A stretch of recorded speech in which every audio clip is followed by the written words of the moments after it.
Hello, আসসালামু আলাইকুম। সহজে রান্না বিডি চ্যানেল থেকে সবাইকে স্বাগতম। কেমন আছেন আপনারা? আমি তো আল্লাহর রহমতে ভালো আছি।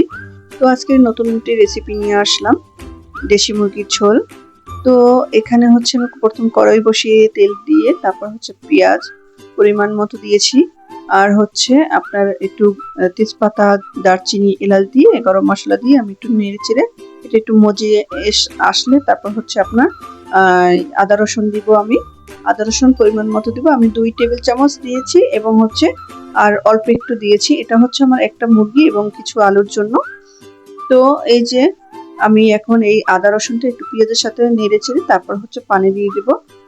আদা রসুনটা একটু ভেজে নিলে তেলের সাথে হয় কি আপনার তেলটা বেরিয়ে আসে, কালারটা সুন্দর আসে। আপনার যে মাংসই রান্না করেন না কেন আদা রসুনটা একটু পেঁয়াজের সাথে ভেজে নেবেন। আপনি যদি একসাথে মিশিয়েও দেন, সবকিছু একসাথে দিয়ে বসিয়ে দিলেন তাতেও হবে, কিন্তু তার টেস্টটা আপনার অন্যরকম আসবে আর এটার টেস্টটা অন্যরকম।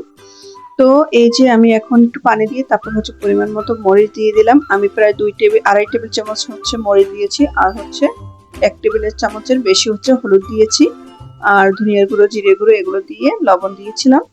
দিয়ে তারপর হচ্ছে আমি এটা কষিয়ে নিব, ভালো করে কষিয়ে নিব। আপনার কষানোটা হচ্ছে আপনার টেস্ট, আপনার কষাতে হবে ভালো করে।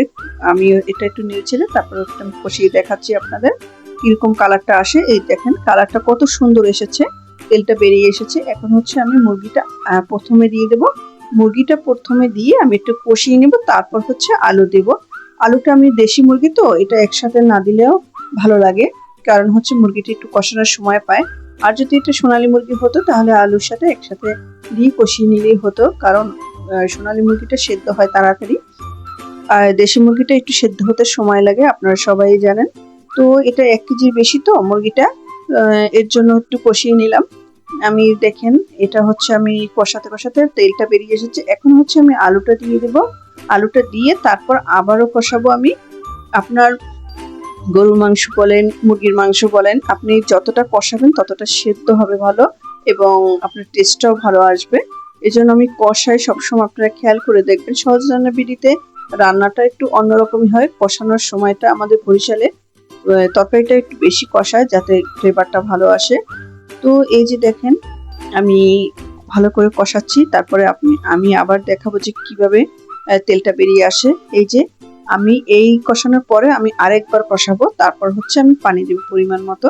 দেখেন এখনো অনেকটা পানি আছে, এই পানিটা টেনে আসবে, তারপর হচ্ছে আমি পানি দেব। আমি আরেকবার দেখাবো আপনাদের যে আমি 2-3 বারে কষিয়েছি। এটা গরু মাংসের মতো 2-3 বার কষাতে হয় দেশি মুরগিটা।